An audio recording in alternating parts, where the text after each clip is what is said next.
തർക്കങ്ങൾ എവിടെ വരെ എത്തിയിരുന്നു എന്നുള്ളത് നമ്മൾ കണ്ടതാണ് കഴിഞ്ഞ ദിവസങ്ങളിൽ. കൃഷി വകുപ്പിന് കീഴിലുള്ള കാർഷിക സർവകലാശാലയിലേക്ക് SFIയുടെ പ്രതിഷേധം നടക്കുന്നു. ഇന്നലെ രാത്രി ആ കാർഷിക സർവകലാശാലയുടെ വൈസ് ചാൻസലറുടെ വീട്ടിലേക്ക് SFIയുടെ പ്രതിഷേധം. അതേസമയം AISFും AIYFും ആകട്ടെ വിദ്യാഭ്യാസ ഓഫീസുകളിലേക്ക് നടത്തിയ പ്രതിഷേധം. അപ്പോൾ അങ്ങനെ സ്ഥിതി വഷളായിക്കൊണ്ടിരുന്ന ഒരു സമയത്തു കൂടിയാണല്ലോ അല്ലേ ഇപ്പോഴത്തെ ഈ സമവായം ഉണ്ടാകുന്നതും കാര്യങ്ങൾ പഴയപടി എത്തിക്കുന്നതും മനീഷ്? ഉന്മേഷ്, അതായത് CPIM-ന് കൃത്യമായൊരു ചട്ടക്കൂടുണ്ടെങ്കിലും കേരളത്തിലടക്കം CPIM-ന്റെ ഏതെങ്കിലും നയപരമായ കാര്യങ്ങളിലൊക്കെ തന്നെ ഏറ്റവും അവസാനത്തെ വാക്ക് മുഖ്യമന്ത്രിയാണ്. പോളിറ്റ് ബ്യൂറോ അംഗം കൂടിയായിട്ടുള്ള മുഖ്യമന്ത്രിയാണ് ഏറ്റവും അവസാനത്തെ വാക്ക്. ഈ ഒരു വിഷയത്തിൽ പക്ഷേ മുഖ്യമന്ത്രി ആലോചിച്ചെടുത്ത നിലപാടാണ് PM3യുമായി ബന്ധപ്പെട്ട വിഷയത്തിൽ ഒപ്പിടണം, ആ ഫണ്ട് വാങ്ങണം, പൊതുവിദ്യാലയങ്ങളിലേക്ക് അത്തരം ഫണ്ടുകൾ വേണം, പിന്നീട് രാഷ്ട്രീയപരമായിട്ട് സിലബസിലടക്കം ദേശീയ വിദ്യാഭ്യാസ നയം നടപ്പിലാക്കണോ തുടങ്ങിയ കാര്യങ്ങളിലൊക്കെ തന്നെ പിന്നീട് ആലോചിക്കാവുന്ന നിലപാട് പാർട്ടി കൈക്കൊണ്ടിരുന്നു. ഇപ്പോഴിത് ആത്യന്തികമായി മുഖ്യമന്ത്രി കേൾക്കുന്ന പ്രഹരമാണ്. മുഖ്യമന്ത്രിക്ക് മുട്ടുമടക്കേണ്ടി വന്നത് എന്നതാണ് അതിന്റെ ഏറ്റവും പരമപ്രധാനമായ യാഥാർത്ഥ്യം. അതിൽ ഏതെങ്കിലും വകുപ്പുകൾ, അതായത് നിലവിൽ വിദ്യാഭ്യാസ മന്ത്രി നേരത്തെ 2 ക്യാബിനറ്റ് യോഗങ്ങൾ ഇത് ചർച്ചയ്ക്ക് വെച്ചിരുന്നു. പക്ഷേ ചർച്ചയ്ക്ക് വെച്ചിരുന്നെങ്കിലും പ്രധാനമായും ആ വിഷയങ്ങൾ ചർച്ച ചെയ്യാതെ പോയി. പിന്നീട് CPI കാണുന്നത് അങ്ങനെ ഇരിക്കെ 2 ക്യാബിനറ്റ് യോഗങ്ങളിൽ ചർച്ച ചെയ്യാത്തൊരു വിഷയം പിന്നീട് പൊതുവിദ്യാഭ്യാസ സെക്രട്ടറി വാസുകി ഇത് ഒപ്പിട്ട ശേഷം മാത്രമാണ് അറിയുന്നത്.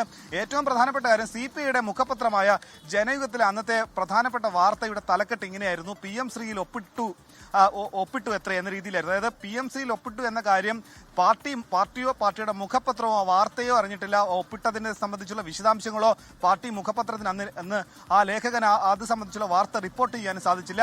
അങ്ങനെ ഒരു രാഷ്ട്രീയ പ്രതിസന്ധി CPIക്ക് വന്നത് അടിസ്ഥാനപരമായി ഏതെങ്കിലും തരത്തിലുള്ള ആശയപരമായ പ്രശ്നത്തിനപ്പുറത്തേക്ക് അഭിമാനത്തിന്റെ പ്രശ്നമാണത്.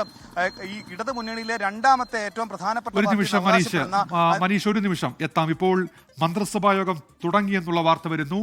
ശ്രീജിത്ത് ചേരുന്നുണ്ട്. ശ്രീജിത്ത്, വിവരങ്ങൾ.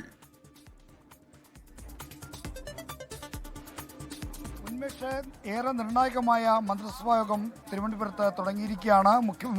മുഖ്യമന്ത്രിയുടെ ഓഫീസിന് സമീപത്തുള്ള ക്യാബിനറ്റ് റൂമിലാണ് മന്ത്രിസഭാ യോഗം ചേരുന്നത്. നേരിട്ട് നടക്കുന്ന ഈ മന്ത്രിസഭാ യോഗത്തിലേക്ക് CPIയുടെ 4 മന്ത്രിമാർ K Rajan, P Prasad, J Chinchu Rani, GR Anil എന്നിവർ എത്തിയിരിക്കുന്നു. മന്ത്രിസഭാ യോഗത്തിൽ നിന്ന് പ്രതീക്ഷിക്കുന്ന ഏറ്റവും പ്രധാനപ്പെട്ട വാർത്ത ഈ PM3 വിവാദവുമായി ബന്ധപ്പെട്ട തീരുമാനങ്ങളാണ്.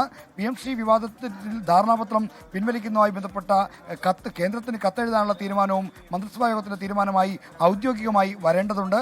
അപ്പോഴാണ് ആ തീരുമാനത്തിന് കുറച്ചുകൂടി സാധ്യത കൈവരിക, അതിനൊരു ഗരിമ കൈവരിക അപ്പോഴാണ്. ഇതോടൊപ്പം തന്നെ ഈ PM3 പദ്ധതിയുമായി ബന്ധപ്പെട്ട കാര്യങ്ങൾ അവലോകനം ചെയ്യാനുള്ള സമിതി രൂപീകരണവും ഒരുപക്ഷെ മന്ത്രിസഭാ യോഗത്തിൽ വന്നേക്കുമെന്നാണ് നമുക്ക് ലഭ്യമാകുന്ന വിവരം. അതും ഈ തീരുമാനത്തിൽ നിന്ന് ഈ മന്ത്രിസഭാ യോഗത്തിൽ പ്രതീക്ഷിക്കുന്നു.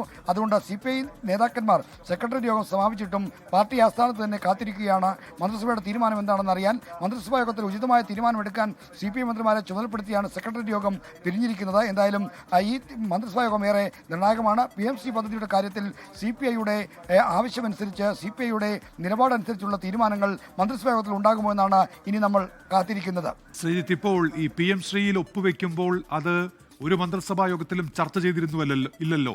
അത്തരത്തിൽ ഒന്നും നടന്നിട്ടില്ല എന്നുള്ള വിവരമാണ് CPI മന്ത്രിമാർക്ക് ഉൾപ്പെടെ കിട്ടിയത്. പക്ഷേ ഇപ്പോൾ ഈ ചർച്ചകൾക്ക് ശേഷം ആ ഒപ്പുവെക്കൽ അതിൽ നിന്ന് പിന്മാറേണ്ടി വരുന്നു, അത് മരവിപ്പിക്കേണ്ടി വരുന്നു.